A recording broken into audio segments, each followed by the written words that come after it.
Hi, and welcome to the pilot episode of New Game Plus, a podcast where three nerds go beyond the games to talk about the culture. I'm your co-host Corey, along with my two brothers Cody and Taylor. This podcast was designed to talk about nerd culture and the way it formed us into adults and the way it's impacting our daily lives, which it still is, but it's more of a comedic light than I think we anticipated it being, which, in my opinion, makes it more palatable. I don't want to talk about the episode too much. I'd like you guys to delve in and see for yourself. But please, if you like what you see, don't forget to like, comment, and subscribe. We really want to talk to you guys. We want to know what you want to talk about, because between the three of us, I mean, one of us is bound to know something, and the rest of us can chime in. And I think with good notes.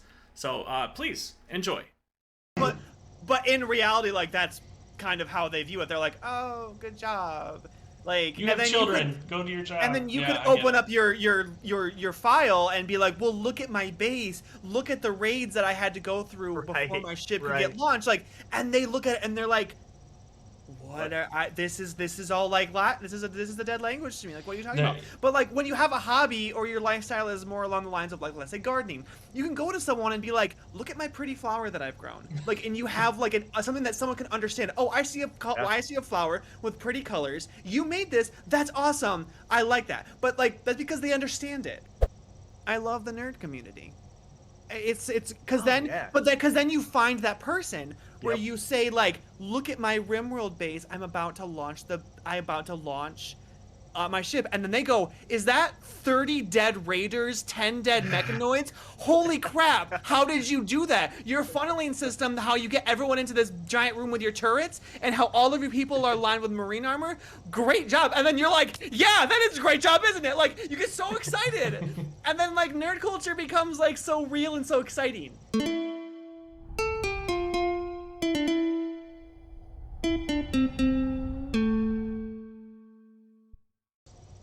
Going with nerds. So we have Cody, Corey, Taylor. Not twinsies, left out often. Not twins. No, Not youngest twins. Actually. They're the ones with the Cody Corey names. Yeah, that's how. Oh, I am opposite. That is how we do. Yes, but coming from three guys who have had a very what the word I'm looking for, Storied like background. Thank you. We have a storied background with games. Exactly. Oh, We didn't have the normal amount of oppression that nerds did growing up because we weren't around a lot of kids our own age, so we were able to live our nerd culture to the fullest. Clearly. Look at us. We're all pale. That I think hanging out with people means you're not pale anymore. That's what they told me in the outside world. I can't remember for sure. I didn't take notes on that lecture that Mommy gave us. To Get some vitamin D, some vitamin D other people. Vitamin D is contagious, right? I missed that meeting because I was in my room playing video games. That's what we were doing. I was just telling these guys I just came off of playing a hot new game. All the guys are playing it. It's a great time. It's called Zoo Tycoon, circa 2003. If you haven't heard of it, recommend. Yes, I think things that's get wild. A great. All right, so this podcast will be an epoch, right? So it'll be huge, right? Everybody's gonna love it. Millions of followers. First game we ever talked about is Zoo Tycoon. Go. That is exactly how we planned it. Not any of the other various games that we've all played together and agree are some of the greatest games of all time, but Zoo Tycoon. If you didn't put mountain lions or whatever with emperor penguins, I'm gonna be disappointed. Welcome to our Zoo Tycoon fan cast, where it's all about Zoo Tycoon, up and around Zoo Tycoon. One mountain lion, 20 emperor penguins, battle royale. Who wins? Yeah, who wins? Take bets. Pause the game. Take bets. Resume. Penguins are on top. I mean, 20-1 odds in whose favor? The Penguins, obviously. 100%. I learned that if you name one of the guests Alfred H, I was telling Cody this earlier. If you name one of the guests Alfred H, they get attacked by birds. That can't be true. It's absolutely true. It's totally true. I love that franchise so much. I know. Oh, it's so good. Wasn't there stuff you so could many name good people in Roller Coaster Tycoon too? Yeah, you could name them like who is it? Is it Mario Andretti or it was F1 racers? It wasn't Andretti. It was Do you know F1 racers just off the top of your But head? they would go to the go-kart. Just because they would go to the go-karts and they would smoke everybody. Like, lap them all. Yeah. Like, insanely. It was Michael Schumacher. That was the one. Okay. Oh, yeah. I love that you know that. I absolutely love it. I don't know. I do also know, I believe it was Roller Coaster Tycoon, that if you just sit and do absolutely nothing for a year, some guy will show up and drop $100,000 at you. Is that like a significant amount of money in that game? I can't remember. Yeah. Yeah, Yeah. 1,000. The average price of a roller coaster was like 8,000. I lost 8,000? Okay. Yeah, okay. It's like the Walmart of freaking thriller parks or whatever. I know. That was before inflation hit, you know. Yeah, and then I don't know. quality Listen, shown. inflation isn't great. It's not But that it's bad. not that bad. I don't care if it's from 99 or not. Yeah. Oh man. There was. Oh, also, if you name one of your people, George B or George W or something like that, it gets rid of all the foliage in your park, and you get a $300 rebate. You're not serious. I am totally. Well, that's what it said on the website. I looked at all the cheats on. Jeez. That's my favorite thing. That's my other I favorite know. thing. I I have know, lots it's of favorite funny. things. That whole song is any- about me. These are a few of my favorite things. So anyway, stay tuned for a bonus episode when we talk all things Tycoon. But for now, But for now, what? Are we I'm on gonna this do that? Tycoon. I'm Are on we this gonna- Tycoon kick. We're doing this. This is excited. This is a Tycoon podcast now. Yeah, I Tycoon remember. Fancast. All right, I remember deleting like one of the tracks in a roller coaster while they were riding it, and then they would, or no, maybe it wasn't that because that kicked them all off. I think it Well, was. you could- I think you it was could- you just had a ramp, and you just had to Yeah. accelerate, and then people would Yeah. fly off and die, and your park was gone forever. There was no And getting nobody it would ever back. come back. Nobody Yeah, would ever no. come back. You could do that. Well, you could do that where like you set, if you created your own, you could set like an impossible hill climb, and it would come back down, and the next one would. They would collide and they would explode in like Or you had the- Michael Bay style, like Transformers, where it's just a ton of explosions for no Tower- reason. With absolutely no flammable material in these cars whatsoever. It just how It's are we magnetic. not serial killers? Because those we got games- it all out in video games. Yeah, but like, You remember we Fable, didn't- that one quest my where there was like lord. the white wolf thing? I can't remember what they were called. The Like Balverine. Balverines, that's right. And there was like the white one, and that whole town, I eviscerated it so many times playing through that game. Every single villager I would go through. Because you kill your sister at the end to get that sword, right? Is it your sister? Of course. Yeah. You kill it because you're not going to not do that. It's a The game-breaking alternative is sword. going to get the Tear of Avo, I think it's called, which is like another like supposed to be powerful sword, but it like pales Not in as comparison to. But it's nothing. It pales in comparison to like the best master weapon, like Yeah. a master battle axe or something Was it like like a that. Sword of Aeons or something like that? And dude, Yeah. just one shot everything. Yeah, I can't remember. I can't wield remember the mighty the sword of demon Aeons. Is that what the sword is if you kill your sister? Chicken Sorry. chaser. Yeah, Do yeah. you chase chickens then? Oh, stay tuned for when we talk about Denzig, my D&D character, whose title is Denzig the Chicken Chaser. I built an entire character Deathbringer. around that. Now, what do title. you suppose that means? What a phenomenal game! Oh, truly amazing. Absolutely great. Absolutely great. The pinnacle of Peter Mellon. I remember going to the arena and then like finishing all but the last one. arena? The arena, and then finishing it multiple times just to stock up Yeah. on as much money or whatever it was that you Yep. could get. Man, my memory sucks. You only do that in the original Fable. When they came out with, I think it was the Lost Chapters, you couldn't do a hero save anymore. Like, Yeah. you could only do a world Yep. save. And a hero save is, you would save it in the middle of a quest, and then you could, like, load that, and you'd have all of the gear and experience from, like, that point up into the quest.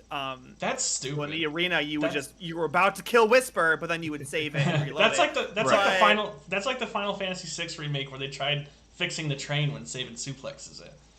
That's like Right, it's a it fix that comes doesn't out. need to. It's a fix that doesn't need to happen. It makes the game fun. You know all these little idiosyncrasies in the game. You flip the train upside down during a suplex, or you don't make the game. That's right. There's That's what there's a no suplex is. alternative. That's what a suplex is. They You turn had them the- upside down and slam them in the ground. They had the audacity to try to fix that. He doesn't climb on top of the train after he picks it up and throws it up in the air. Physics dictates that it goes upside down with you.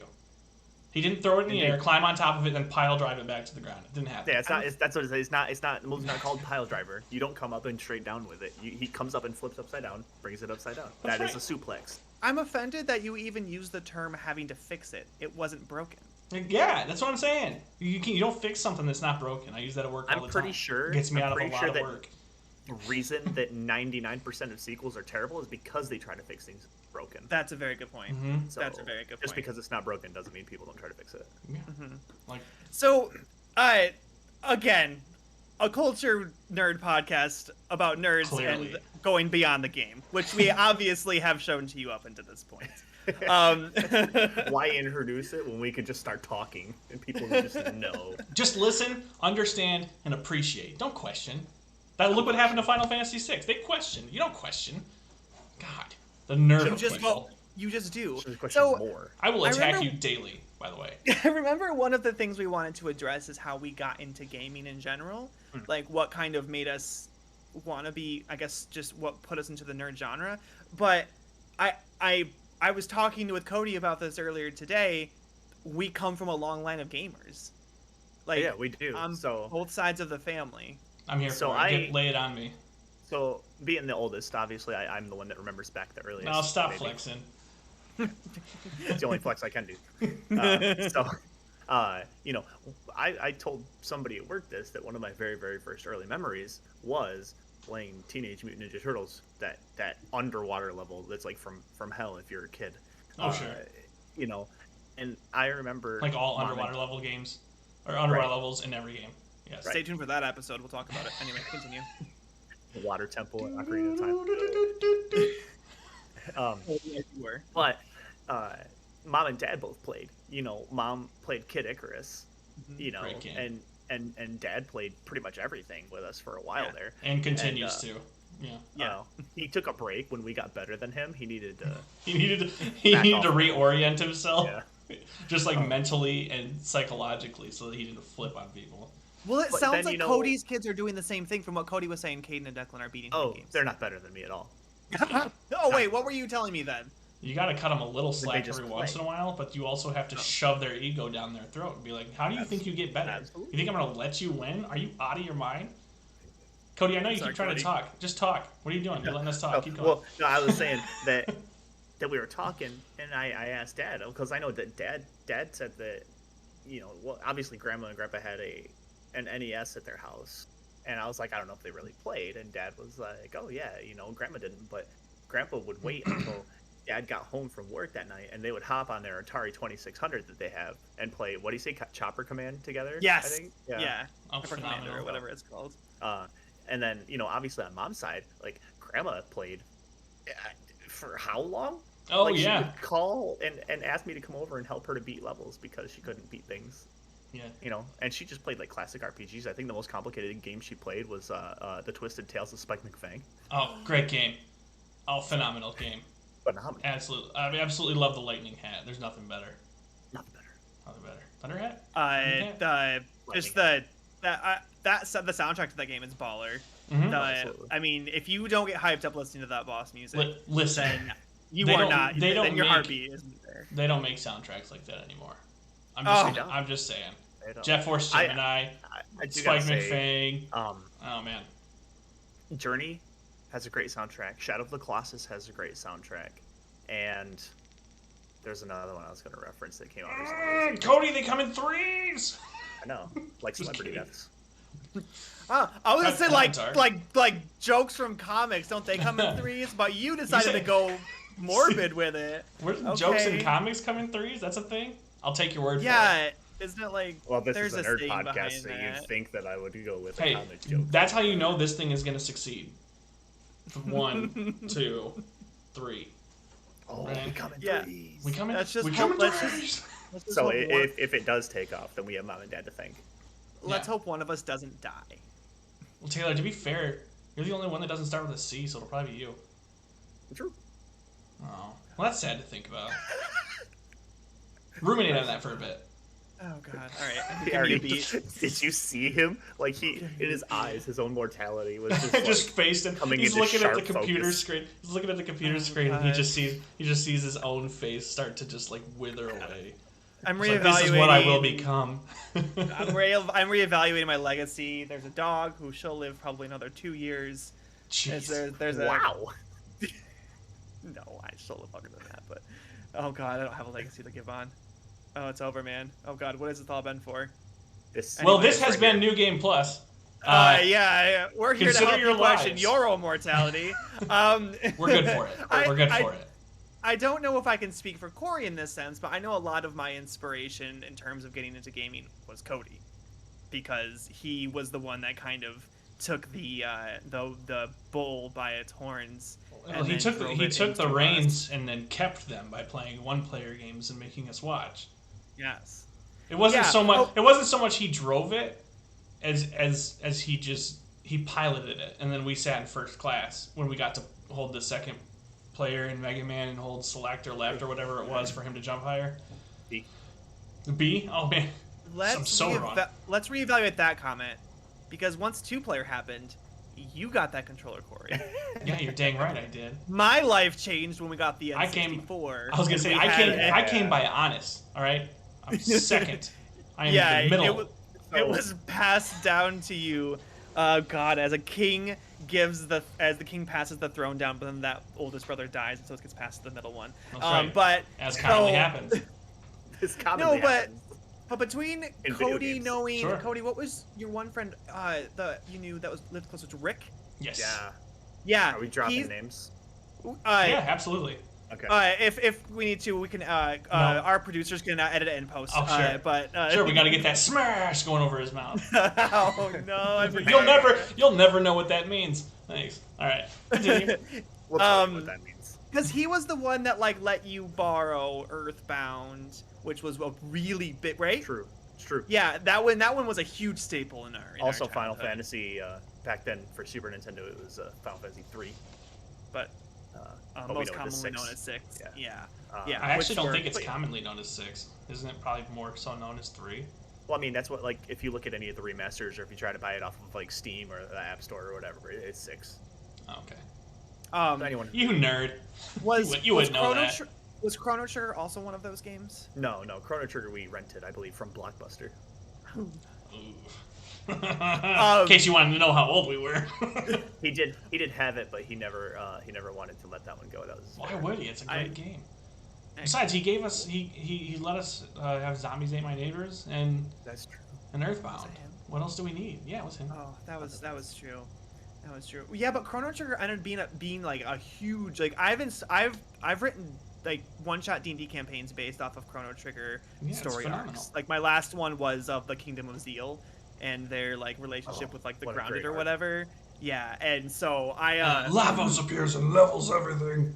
As he is to do, yes. Still doesn't matter if you find say a good way to incorporate Lavos into my arm tattoo when I start out. Like the big turtle shell or the inside one? And that's what I don't know. Is because you look at it, he looks like a giant just mound with a mouth. Yeah, he kind of does a little bit. Yeah, but the inside just looks like an alien from Alien. Yeah, I know. But how many people or are Alien 2? The second or third stage. Or Alien 3. No, this is good. No, possibly Aliens versus Predator. No, Predator, that one wasn't that good. Or Aliens. One of them has Sigourney Weaver, and I'll leave it to you to figure out which one. Most of them have Sigourney Weaver. Is that true?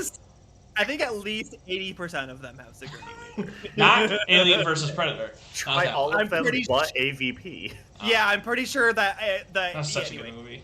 Yeah. No, but when I look at the YouTube playlist I made of old sound of old OSTs, it is a majority Earthbound, Final Fantasy, and Chrono Trigger. And Jet Force Gemini, it's got to be in there. Oh, 100%. My gosh! We're on the 64. Okay, how do more people not play that game? How is that game overlooked? But I will say so this, is that in any thread that I've ever read about what game has the best music, Jet Force Gemini is always near the top. Oh, yeah. Even with the modern gaming, it's still modern gaming is too orchestral. It needs to be more incredibly orchestral, but it needs to be a little bit dumbed down. I mean, I think it fits fine in some regards. It depends on the game, I believe. Oh wait, I think I'm lying because I'm pretty sure Jet Force Gemini is also super orchestral. Well, parts of it. But if you have a game that's grandiose, this big epic journey, like Final Fantasy, or if you look now, Elden Ring is the big game right now.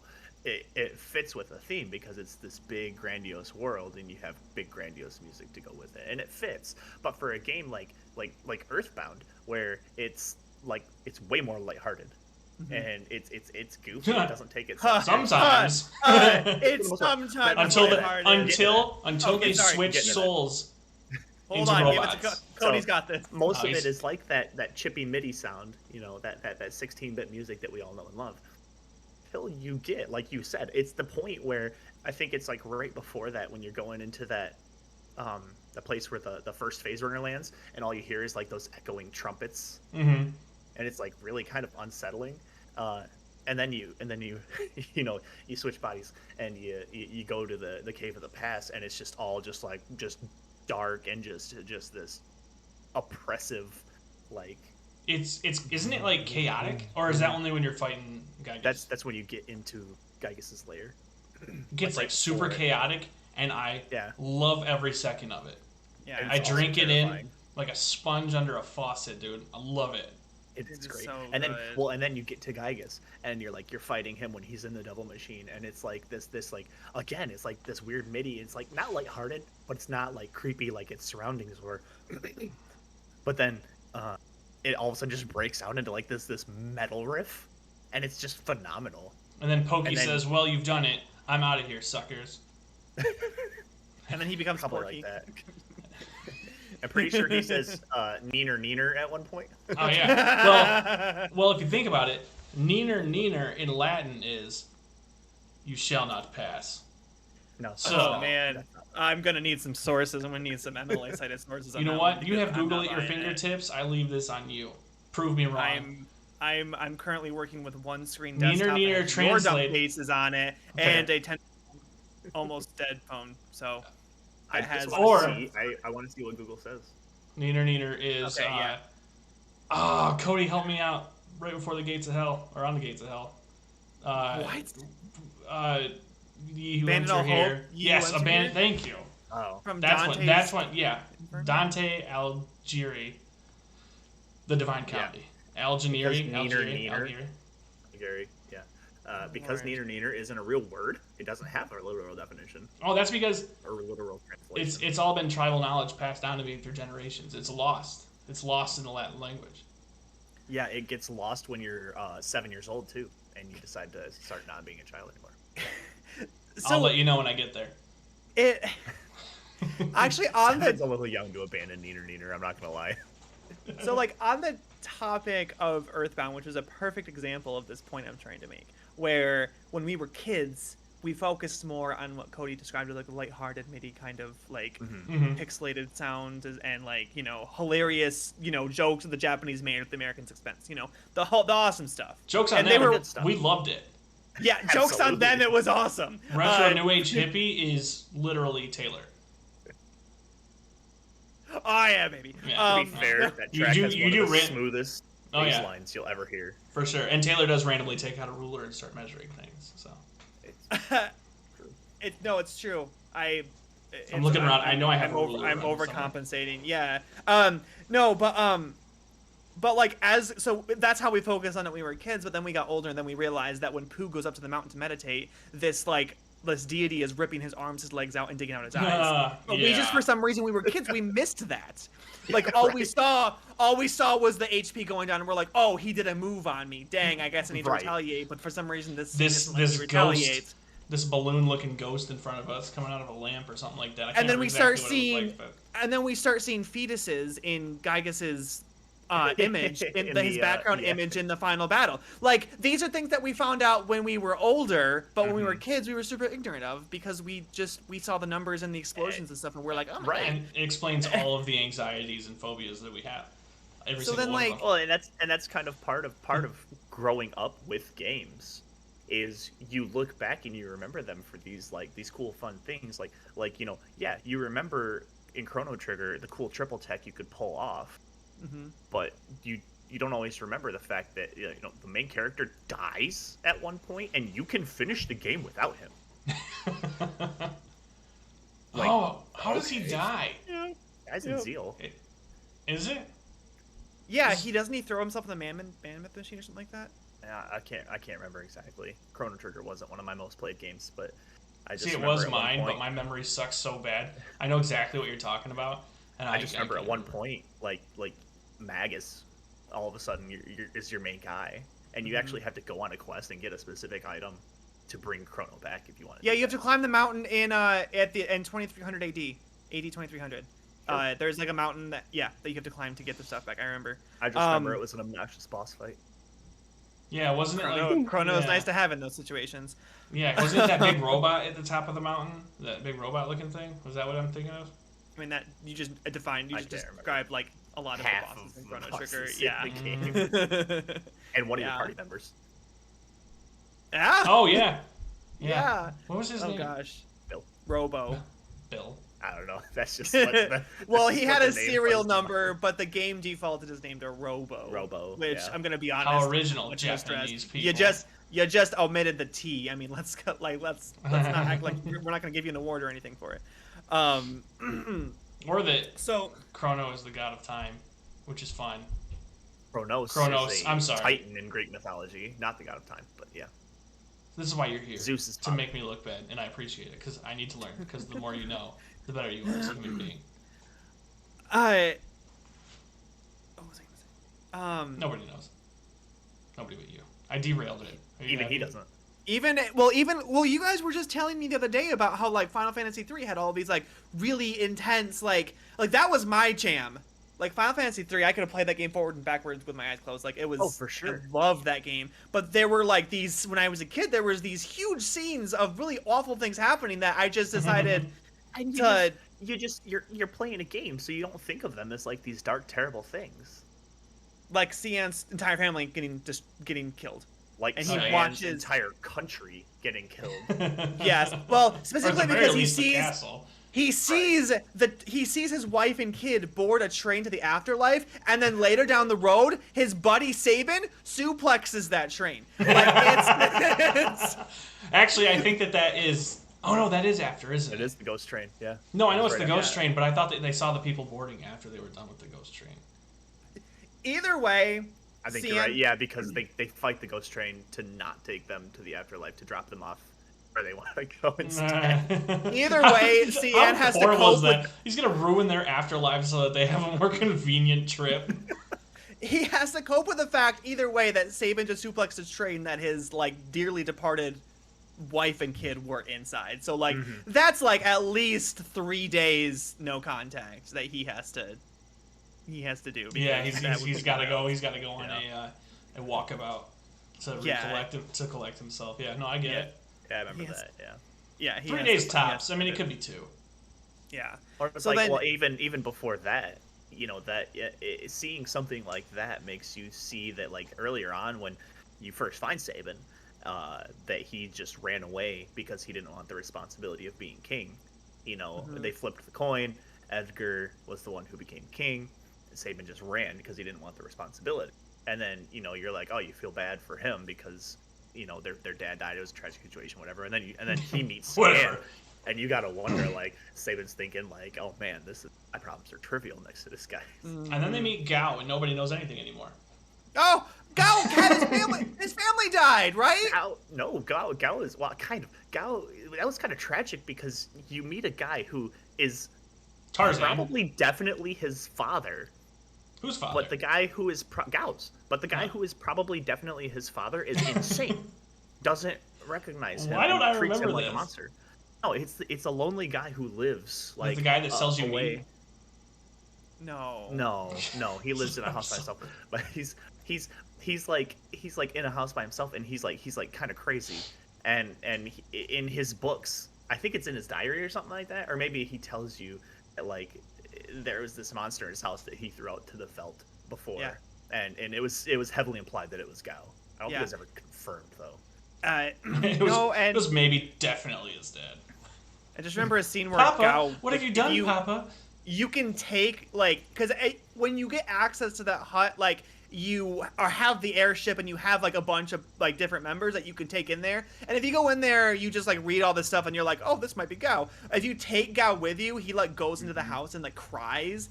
and then like copes with the fact that like his father very well may have just like yeeted him out onto like the wild.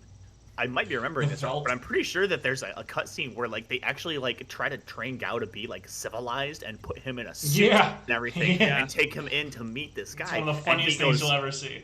And he's like, "Who are you? I don't know you. I don't have a son."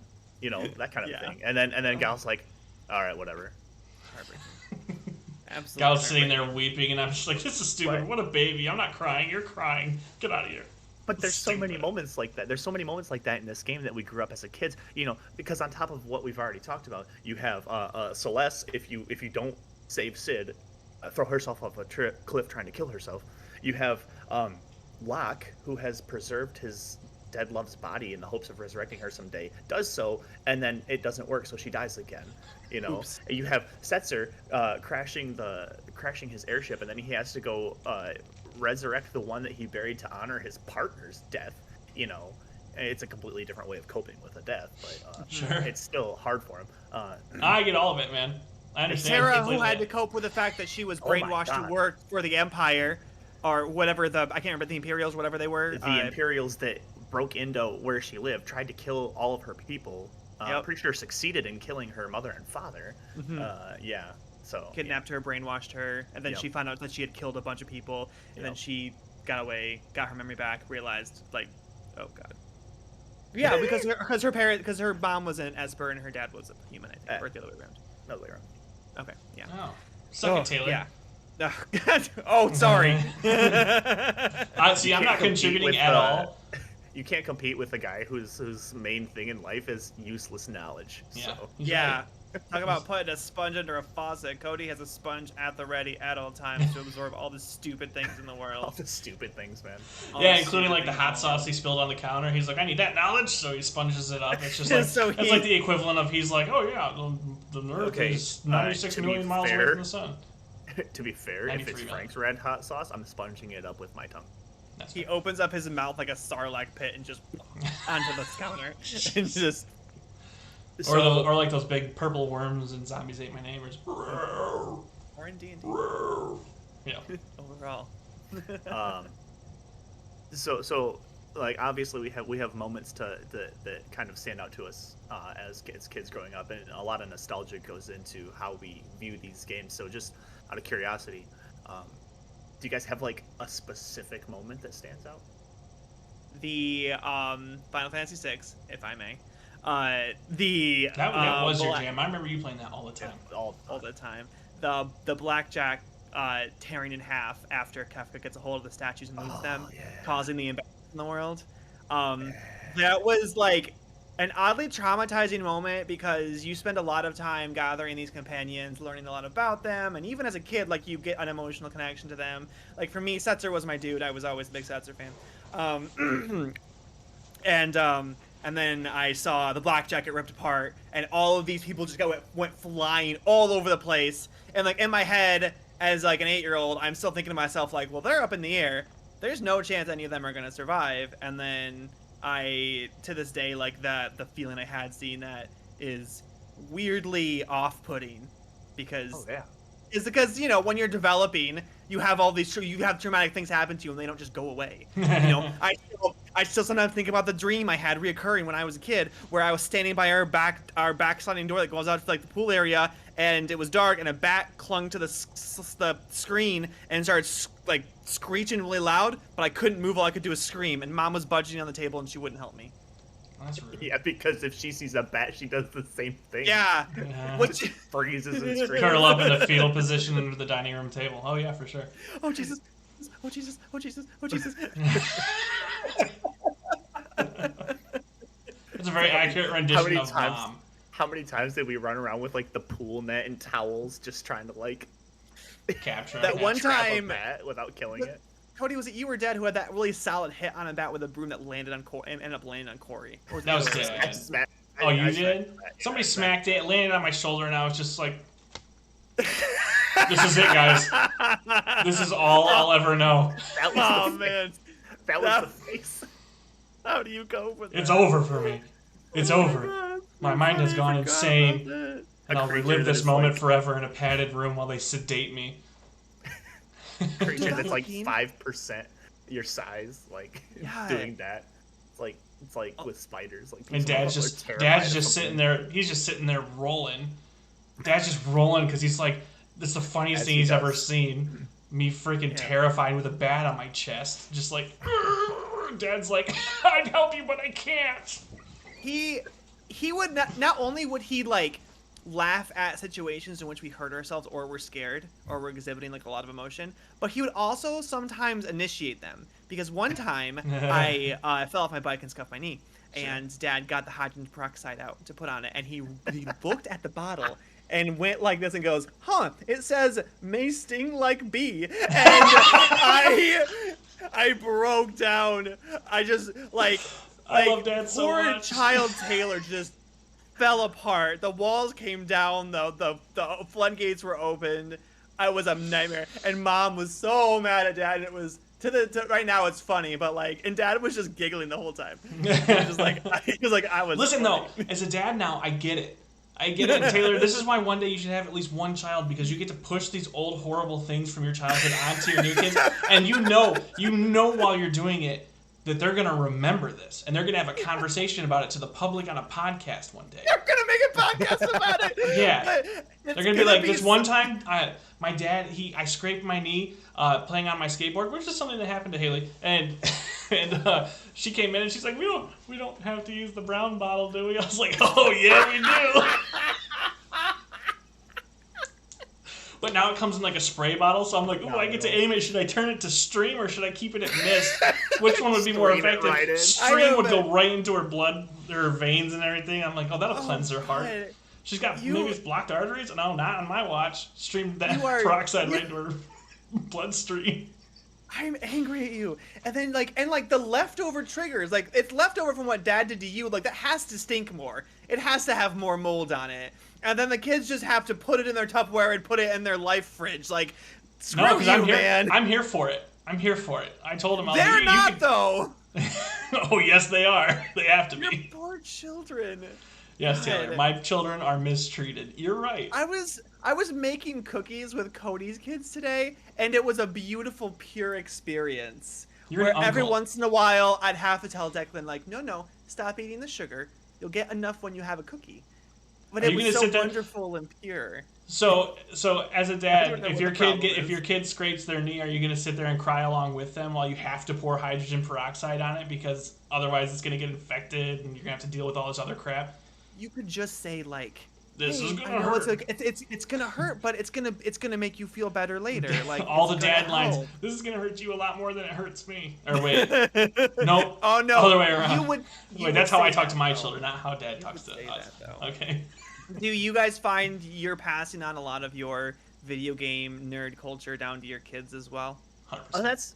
I force it on them, and unfortunately, if I can take it just for a second, Cody, I promise. Yeah, go for it. The problem is I try too hard because I want them to play what I played, and they don't enjoy it because we've got the classic SNES or whatever, and I try to get them to play Super Mario RPG. Haley tried, and she's like, Dad, I just don't like this. I'm like, well, try harder to like it because this is my childhood. I want you to experience it exactly the way I did. Yeah. Okay, but I tried to get them to play Super Mario World, and they don't know how to hold down the run button and jump at the same time. I'm like, I don't. It's so easy. It's such a basic skill, and they just can't. Because in Minecraft, all you have to do is double tap, and you're running like crazy. But Super Mario, nope. You got to hold down Y with your tip of your thumb, and you got to jump with the little crux of your thumb, little knuckle. What is it? Right. The opposite side of your knuckle. Yeah, the inside of your knuckle, and then do that, and then couple that with trying to fly with the cape, where you have to back it at the right time. Or jumping off Yoshi to get more distance. Sacrificing Yoshi for almost nothing. For almost nothing. So they watched me play that not too long ago, and they love Yoshi, and they thought Yoshi was the coolest thing. And there's a level where the only way that you can get the secret exit is by going under the exit, jumping off of Yoshi. I know exactly the one you're talking about. And going to the second exit, and they were like, "What have you done?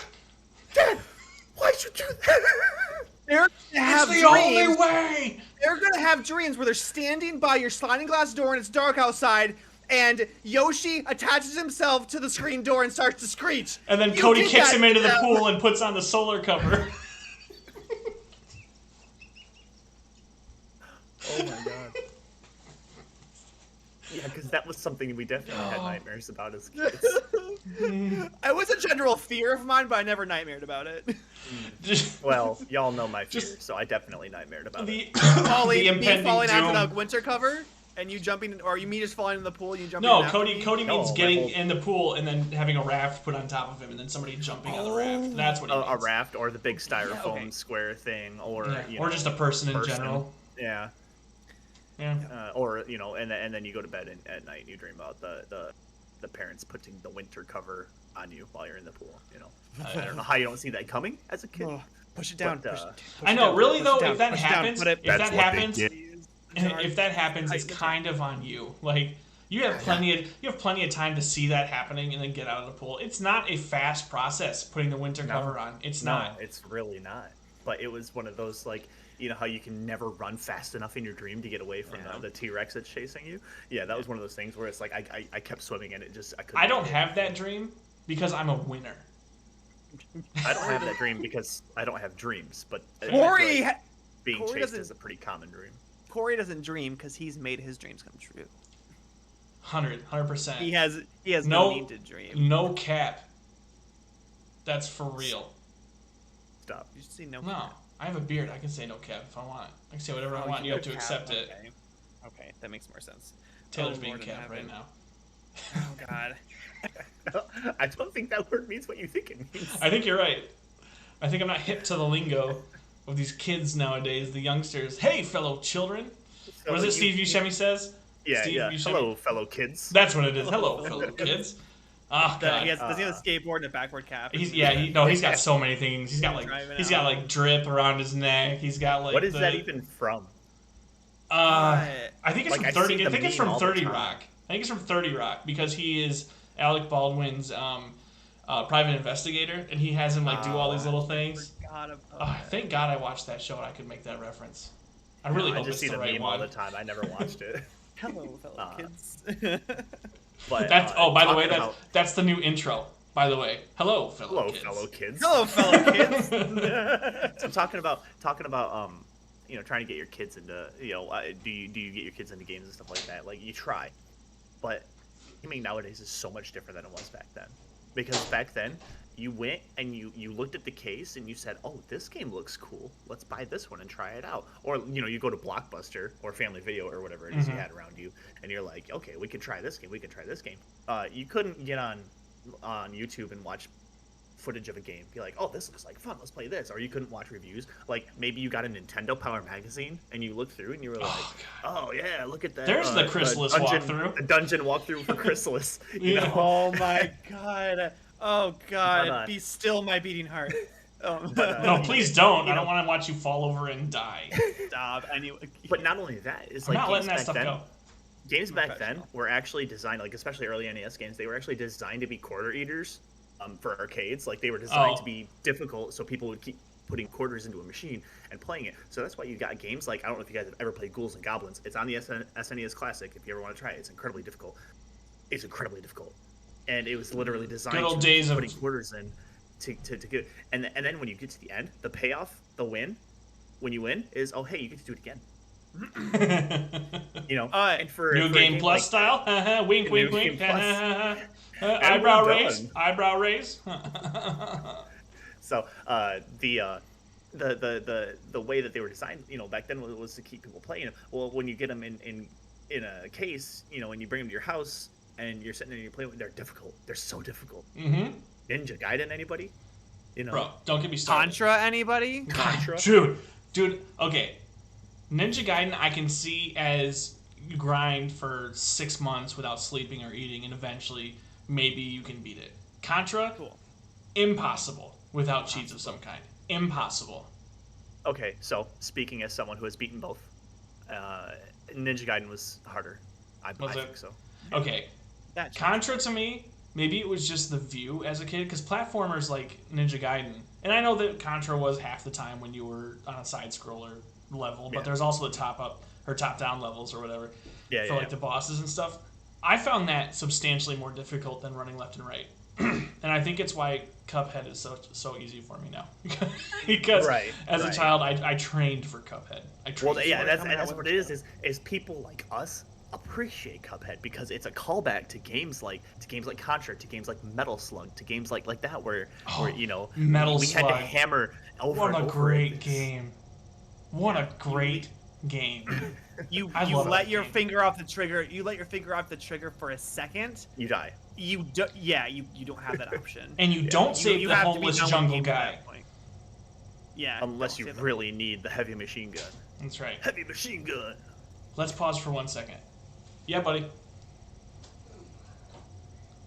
What's up? You okay? Yeah, no problem, man. What's wrong? I'm good. Are you okay? Are you responding to Corey? Oh, I was like, is your child talking to you? What is happening? Oh my gosh. Wave to him. Hey, Jensen. Okay, buddy? Not right now. We're just talking. Alright, I gotta let you go though, okay? Love you. Go to sleep. Are you about to play, okay? Probably not right now. No. You kids know you're so bad. Huh? Oh my gosh. When will you be up? After you fall asleep. I love you. Love you. Sleep good. He's upset about something. Leave that the raw, unedited version of one of the most adorable interactions in the world. I'll have a clean break, and then it'll just come back to this moment. Are you ready? Yeah. Heavy machine gun. That's exactly what Cody said right before I said. A seamless, a real greasy transition there. A real slick one. Do you remember? Corey, you remember when I bought that on my Xbox and I think you were at my apartment and we just threw our heads at that brick wall for hours. Oh yeah, with no regrets. No regrets. I don't even end up beating it. I think we got to the last game. Honest to God, I couldn't tell you. I'll take your word for it, but I know that we got there was the third level when it was darker. The boss on that one killed us a ton of times. I don't know. We speed ran the first 2 levels to get to that one and then die. Well, then we eventually got that, and we would speed run the first 3 because we just die repeatedly over and over and over again. As one should do in a game, yes. It's really interesting that so we all had a very similar gaming experience growing up. We all had access to the same games. Cody tended to read more, so he read more about other games and stuff. But for the most part, we all were exposed. We all played games, but Cody, he read about games.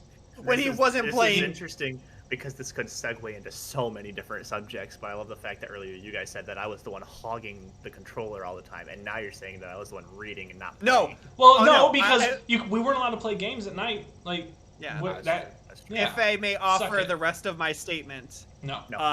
Cody would read about games while he wasn't playing games. So he was always in those 3 hours of the day. He was always in one of the 2 states of game. He was one of the 3 states: playing, reading, or thinking about. So and to be fair, not much has changed. And it kind of makes it interesting that as we got older and branched out, that we all did go different directions with our specific genres of video games. It is. Kind of. Me and you did, Taylor, but Cody plays everything. Well, I mean, and it's still part of it because we all grew up. We all played, we all played Super Mario World, Super Mario Kart, Earthbound, Final Fantasy. We all played the same games, and for the most part, we all played the same games the same amount of time. Yeah. Because we spent a lot of time on Super Smash, and games like that. That's why I can waste my kids at it now. Yeah. Yeah. But I mean, right now, you're looking at. I've put over 100 hours into Lost Ark the past 2 weeks.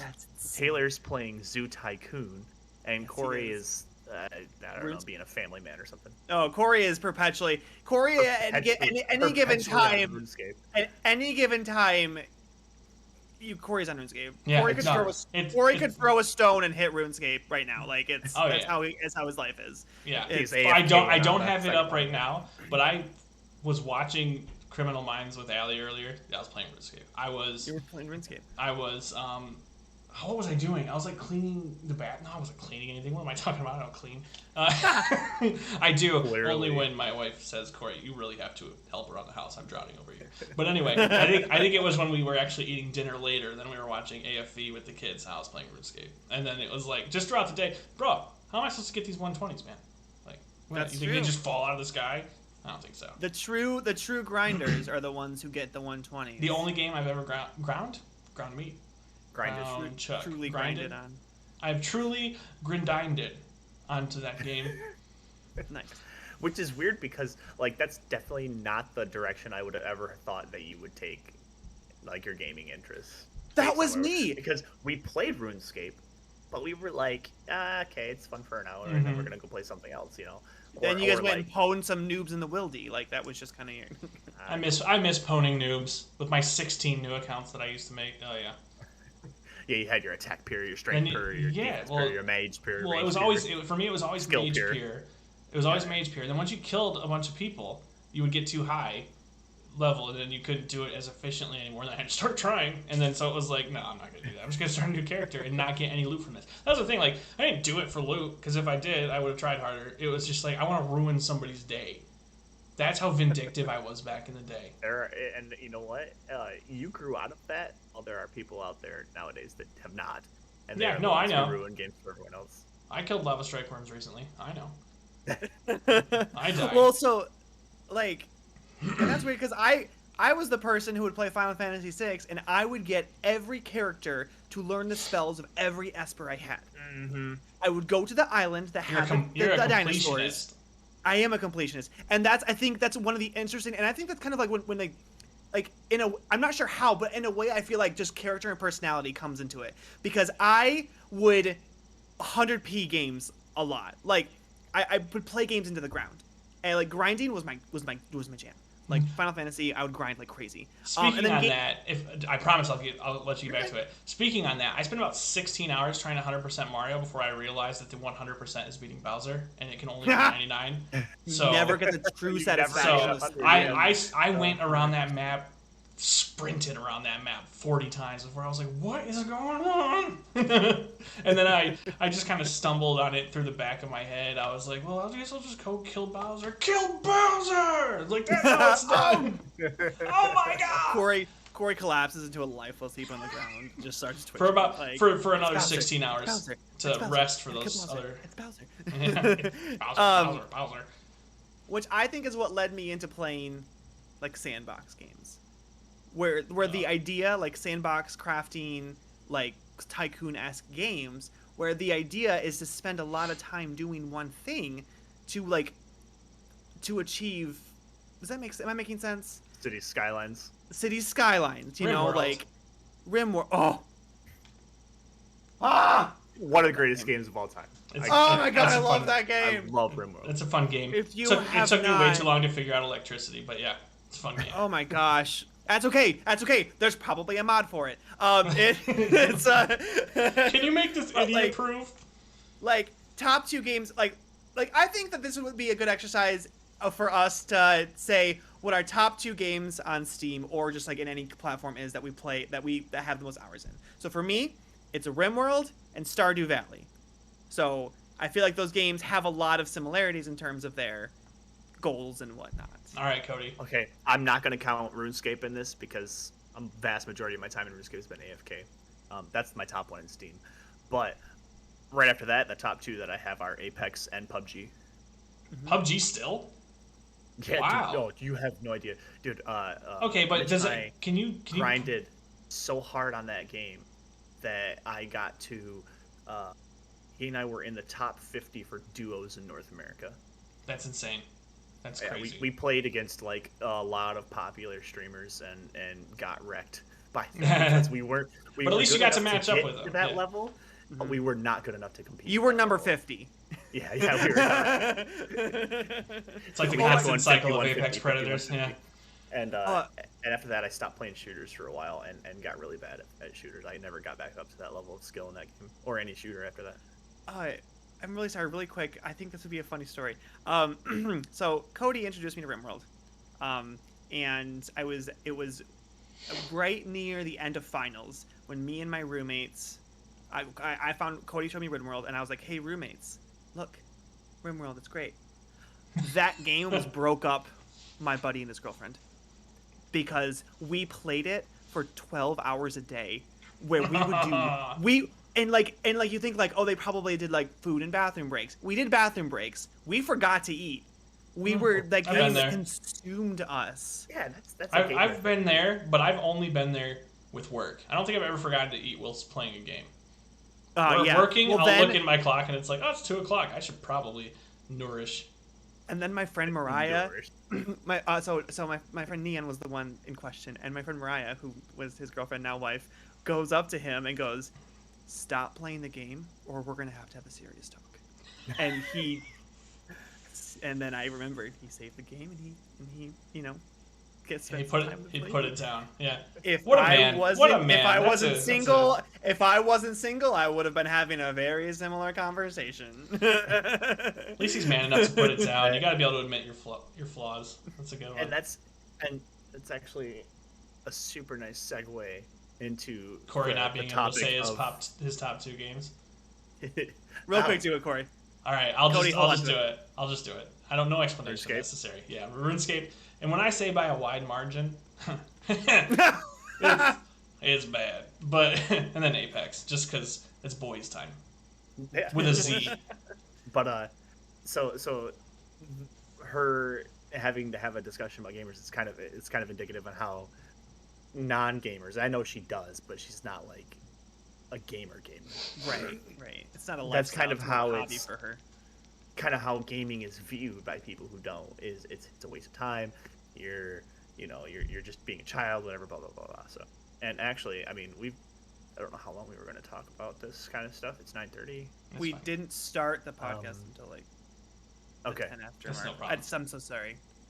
Continue. Well, I mean, we've been recording for an hour. No, it doesn't matter to me. It doesn't matter to me. I'll keep going. It doesn't matter to me. But the whole like, and this is kind of what I want to get into when we talk at during the podcast is like not just games and what we remember and think of games. That is a big part of it, but also how we can't talk about this kind of stuff to people who don't play because they don't understand. Because my wife, love her to death. She lets me game. She respects my hobbies. My wife.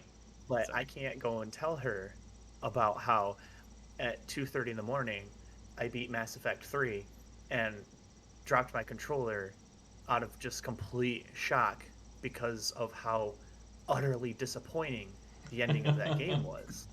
And I can tell her that, but she's not going to understand. I have to wait until I go to work the next day and tell the guy who says, yeah, it's an ending. Yep, it sure is. Didn't bother to warn me about the ending. And rob you of that experience? He wouldn't do that to you. But you're right, though. I mean, it wouldn't be a second thought if it was a TV show where you were like, did you see that? Or like, or like a book. Like, did you finish that book? That was pretty nutty. That was pretty bananas. Yeah, it's not. You don't read books. Yeah. I've read Harry Potter. But and I know you guys have probably had this experience where you're super excited for a game and you did something for a game and someone's like, oh yeah, what'd you do? And you're like, I did this thing. I finally launched my ship off the planet RimWorld. And they're like, what? Congrats, you're 30 years old. Go to work. Yeah, but in reality, like that's kind of how they view it. They're like, "Oh, good job." Like you have children, go to your job. And then you can open up your file and be like, "Well, look at my base. Look at the raids that I had to go through before my ship could get launched." Like, and they look at it and they're like, "What? This is all like Latin. This is the dead language to me. Like, what are you talking about?" But like, when you have a hobby or your lifestyle is more along the lines of like, let's say gardening, you can go to someone and be like, "Look at my pretty flower that I've grown." Like, and you have like something that someone can understand. Oh, I see a flower with pretty colors. You made this. That's awesome. I like that. But like, that's because they understand it. They understand that a flower looks pretty. To be fair though, if you have ever seen a fully functional, just like symmetrically perfectly done base in Factorio, it is so much more pleasing to look at than a flower. I played Satisfactory. I know the general idea. I think you said Factorio, right? Oh yeah. Okay, no, I'm dumb. Let's go. Oh my gosh. So like, Yeah, so, and that's why I love the nerd community. It's because then you find that person where you say, like, look at my RimWorld base. I'm about to launch my ship, and then they go, is that 30 dead raiders, 10 dead mechanoids? Holy crap, how did you do that? Your funneling system, how you get everyone into this giant room with your turrets, and how all of your people are lined with marine armor, great job. And then you're like, yeah, that is a great job, isn't it? Like, you get so excited. And then, like, nerd culture becomes, like, so real and so exciting, you know? And so, like, I don't know, like, it's so... And that's why, like, I'm really excited to talk about nerd culture, is because, like, it's for me, it's not a hobby, it's like a lifestyle, you know? Hey, Taylor. Yeah. Go to your job. Did I chop? Did I peek? Did I peek? Give me this. I saw my levels hitting red. I'm in the red zone. Oh god, all right. Rainbow breathing. Well, I don't like that. Taylor, hold your tits. Abracadabra, my beard's gone. Thanks for sticking around this long. Please remember to like, comment, and subscribe, and we'll see you guys next week. Bye.